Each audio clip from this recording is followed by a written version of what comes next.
After my millionaire grandfather passed and left his entire estate to me, my parents, who never even cared about me growing up, dragged me to court saying I didn't deserve a single dollar. I walked in quietly. My mom smirked and whispered, "This will be easy." But then the judge looked at me, stood up in shock, and said, "So, you're the rightful heir?" The room went silent. They had no idea who they were dealing with. I stand in the Massachusetts courtroom, the air heavy with the scent of polished wood and old paper, my mother's eye roll slicing through me like a blade. It's not subtle, that exaggerated arc of her gaze, screaming, "Here we go," as if I'm a minor inconvenience in her meticulously crafted victim narrative. Diane sits there, her black dress a calculated choice, her face a mask of rehearsed grief.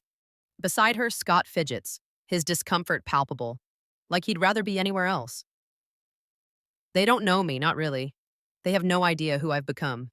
Judge Brennan, mid-shuffle through his papers, freezes, his eyes locking onto mine with a jolt of recognition. "Wait," he says, voice slow, deliberate, setting down his pen. "These allegations are against you. You're the defendant." My parents' confusion is almost tangible. Their faces blank, clueless. And in that moment, the truth hits me with a vicious kind of joy. I'm not just their abandoned daughter. I'm Haley Parker, senior prosecutor, a woman who spent a decade dismantling manipulators just like them. Let me take you back to the beginning, where the roots of this moment were planted, deep and unyielding. 32 years ago, I was 3 months old, a screaming bundle that didn't fit into Diane and Scott's glossy, Instagram perfect life. Diane was 18, fresh out of Newton High, chasing freedom. Scott, a rising star with the Boston Bruins, lived for the roar of TD Garden's crowd. A baby was a glitch in their dream. So, one frigid October morning, they dropped me at my grandparents' brownstone in Brooklyn, Massachusetts, and vanished, leaving me in the care of Helen and William Parker. My earliest memory is at 4, teetering on a wooden stool in Grandma Helen's kitchen, dumping fistfuls of chocolate chips into cookie dough. Her laughter was warm, like sunlight through a window. "The best cookies have extra love and extra chocolate," she'd say, never scolding, never impatient. Grandpa William would come home, still in his Supreme Court robes, scoop me up with flour dusting my hair, and ask about my day as if my tales of backyard ants were landmark cases. They never spoke ill of my parents. When I asked why Mommy and Daddy didn't live with us, Grandma's smile would falter. "They're busy with important things, but so," she'd say, and I believed her because children trust kindness. But I wasn't blind. I saw other kids' parents cheering at Brooklyn field soccer games while mine were ghosts. Thanksgiving at our house was just us three, while my friends had sprawling family feasts. Diane and Scott's visits were rare, predictable. Christmas, maybe my birthday if the stars aligned. Diane would sweep in, draped in Newbury Street designer clothes, air kissing my cheek while glued to her phone. Scott stayed in the car, honking impatiently. The few times Grandpa dragged him inside, the tension was a living thing, thick and sharp. Grandpa's disdain for Scott was clear, though he never voiced it. What I didn't know then was that Grandpa sent Diane $3,000 every month since I was a baby. Over $800,000 across 20 years. She took it all, gave nothing back.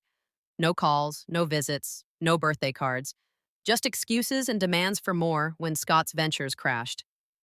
A sports bar in Quincy that folded in 11 months. A coaching business with no clients.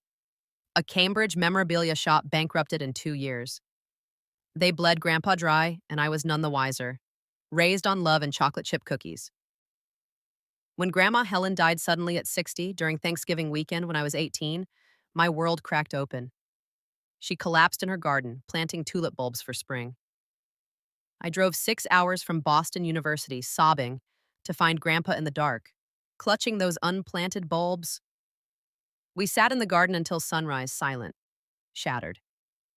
Diane and Scott showed up for the funeral, stayed for the service, left before the reception.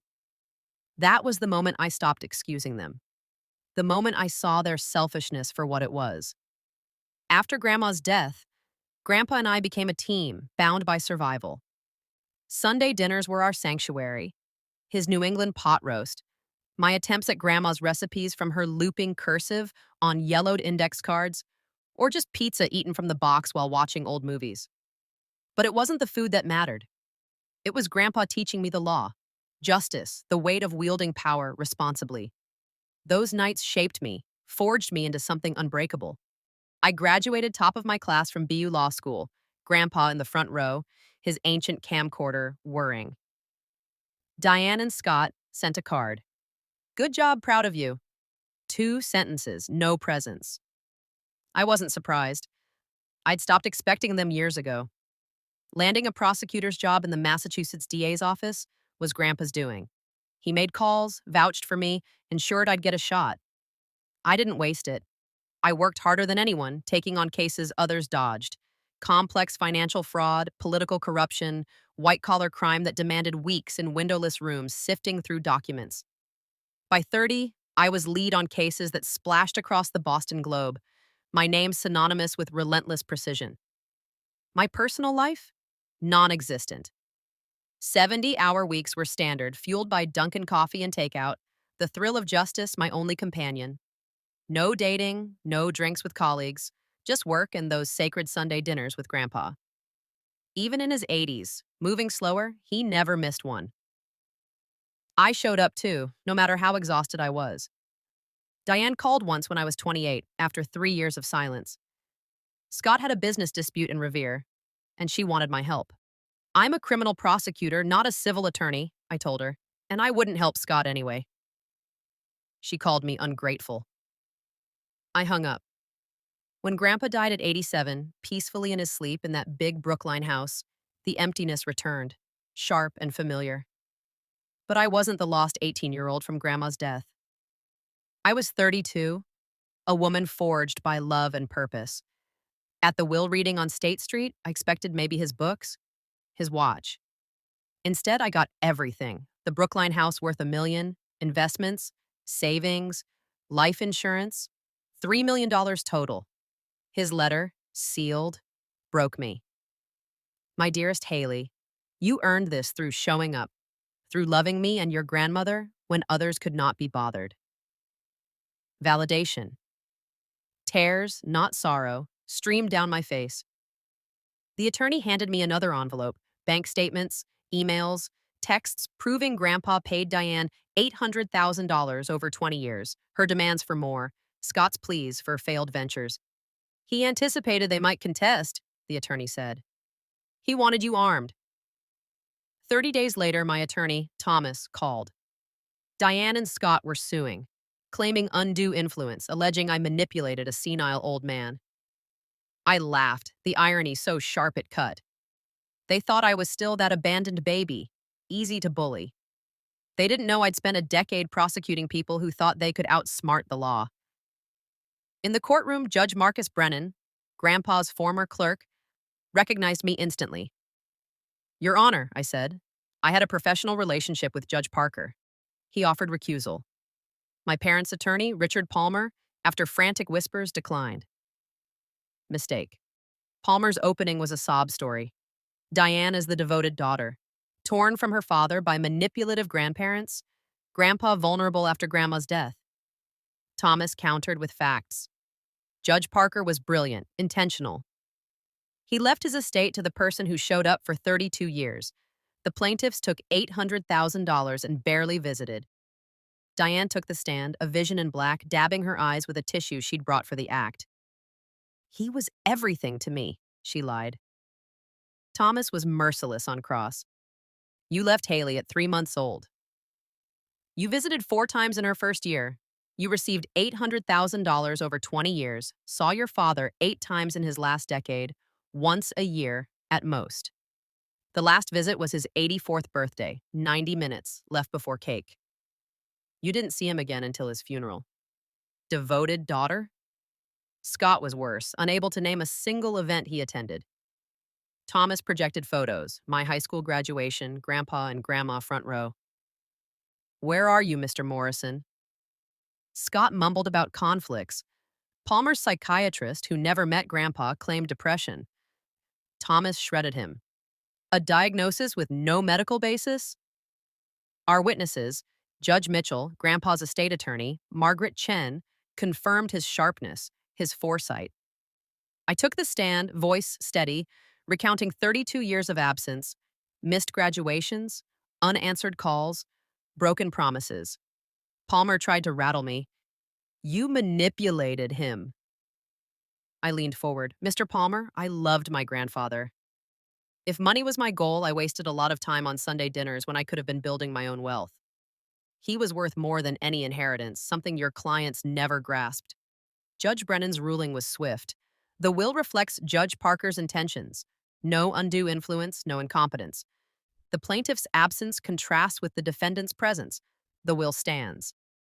Attorney fees awarded to the defendant for a meritless case. The gavel cracked like a door slamming shut. Diane approached, crying, Haley, can we talk? I looked at her, the woman who gave birth to me but was never my mother. There's nothing to say, Diane. You had 32 years to show up. You didn't. Don't contact me again. I walked out, the courtroom's heavy doors swinging shut behind me, freedom washing over me like a cold, clean wave. Grandpa's final gift was proof I wasn't wrong.